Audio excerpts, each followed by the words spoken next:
Bueno, desde hace 25 años, Ayuda a la Iglesia Necesitada pone sobre la mesa un tema que nos compete a todos: el derecho a la libertad religiosa, recogido en el artículo 18 de la Declaración Universal de Derechos Humanos. Y esto lo hace con bases sólidas, que son las que se publican cada 2 años en ese informe de libertad religiosa en el mundo. Justo el de este año 2025 acaba de ser presentado y hoy tenemos con nosotros al director de la Fundación Pontificia en España para tomar el pulso precisamente a la situación de ese derecho a día de hoy y en todo el mundo. José María Gallardo, buenas tardes, bienvenido. Bueno, muchísimas gracias, buenas tardes. Con ese informe calentito, que sin duda es un medidor de la salud del derecho a la libertad religiosa, ¿cuáles podríamos decir, José María, que son esos resultados finales que arroja?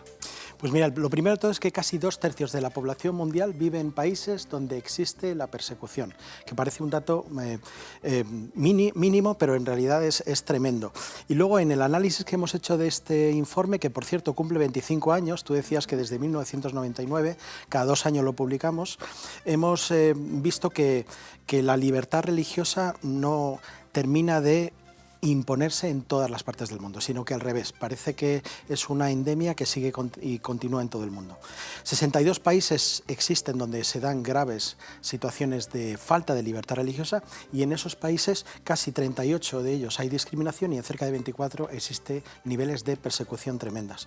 Y tenemos, según el mapa que hemos sacado de este informe de libertad religiosa 2025, casi 25 países en observación, que quiere decir que hay una amenaza de que en el futuro pueda extenderse esa falta de libertad religiosa.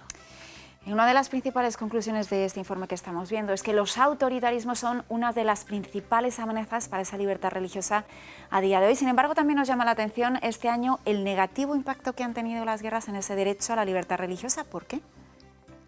Bueno, por un lado, tú lo has dicho, el autoritarismo es una enfermedad en donde ciertos estados se creen en el derecho de tener que vigilar permanentemente a sus ciudadanos y coartarles las libertades como es la libertad religiosa. Y por otro lado, las guerras, lo estamos viendo en los distintos conflictos armados que existen en la actualidad, también es una bomba de freno a la libertad religiosa. Hay situaciones donde la legislación durante los momentos de guerra impide que la gente pueda profesar su fe de manera libre y de manera tranquila. Y esto lo hemos demostrado y se ha visto dentro del análisis que hemos realizado en muchos de los países donde lamentablemente tenemos tanto conflictos armados muy visibles como otros más escondidos. Siempre tenéis además en ese informe de libertad religiosa un apartado para analizar la situación de los cristianos, porque sin duda son uno de los claros objetivos de los perseguidores. ¿Qué es lo que está pasando a día de hoy con esta comunidad? Pues mira, a nivel de los cristianos en el mundo es muy difícil, por ejemplo, hablar de la persecución, puesto que las cifras son difíciles de calcular. Pero según el informe de este año podemos decir que 413 millones de cristianos viven en países donde se viola la libertad religiosa, y aproximadamente unos 220 millones viven directamente expuestos a los niveles de persecución. Esto traducido en otras cifras es como si 1 de cada 6 cristianos viviese sin plena libertad religiosa, donde 1 de cada 10 estuviese expuesto directamente a niveles de persecución. Fíjate, en 1 de cada 3 países del mundo ha habido templos destruidos y en 1 de cada 3 países del mundo los cristianos han sido víctimas de ataques tanto físicos como verbales hacia su fe. ¿Y por qué Ayuda a la Iglesia Necesitada sigue apostando por realizar este informe? Que aquí lo tenemos muy completo con todos los datos, porque es bastante importante. ¿Qué significa, José María, poder tener estos datos y analizar todo lo que nos estás contando hoy? Significa abrir los ojos a la realidad que tenemos en el mundo de la falta de libertad religiosa. Significa que es un trabajo exhaustivo realizado por académicos y por expertos investigadores, donde yo le recomiendo a la gente que se lo pueda descargar de internet y pueda leer un país al día y rezar por él. Rezar por las personas que son perseguidas y discriminadas en ese país y por sus perseguidores.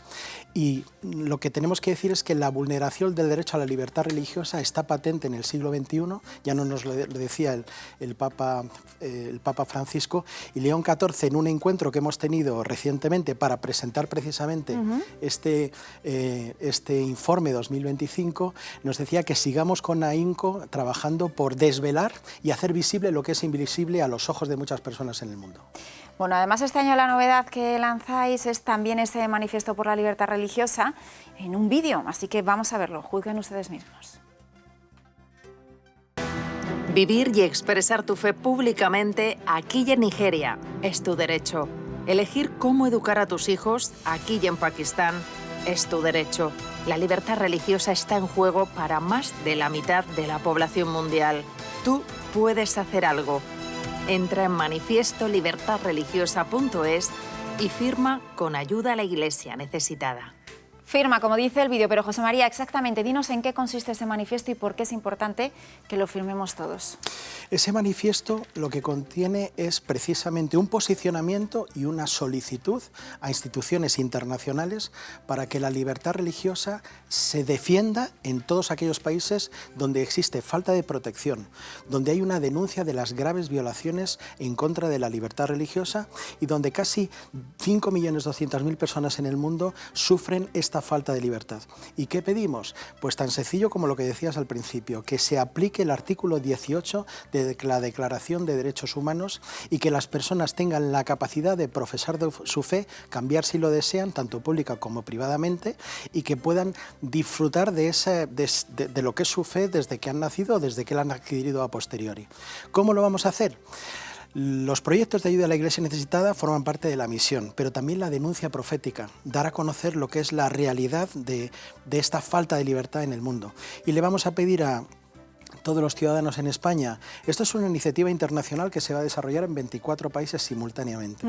Y lo que intentamos es recoger firmas para que los estados, porque vamos a presentarlo tanto a la Unión Europea como a Naciones Unidas, puedan presentar medidas de protección, medidas de ayuda para las personas que a día de hoy, en el siglo XXI, siguen teniendo falta de libertad religiosa en sus países o en los territorios donde vivan. Porque ahí están las cifras. Ya saben, desde hoy pueden entrar en esa web manifiestolibertadreligiosa.es y firmar por la defensa y por esos derechos de todos. José María Gallardo, director de Ayuda a la Iglesia Necesitada, muchísimas gracias por haber estado con nosotros y muchas gracias también, porque este trabajo al final nos arroja luz a todos y nos permite ver, sentir y rezar, ¿verdad?, por todos aquellos cristianos que están por el mundo. Efectivamente, muchísimas gracias y ojalá la gente se descargue el libro y, como decía antes, puedan rezar al menos cada día por un país y por aquellas personas que son perseguidas y discriminadas en el mundo. Gracias, José María. A vosotros. Bueno, nosotros mañana tenemos sección de familia, ya saben, aquí en Eclesia. Estamos cada vez más cerca de ese Día de Santos y de Difuntos y vamos a poner el foco en ellos. ¿Cómo abordamos la enfermedad y la muerte con los más pequeños? Pues nos pueden hacer llegar sus preguntas al correo que van a ver en pantalla, familia@13tv.es. Enseguida abrimos ya la mesa de tertulia.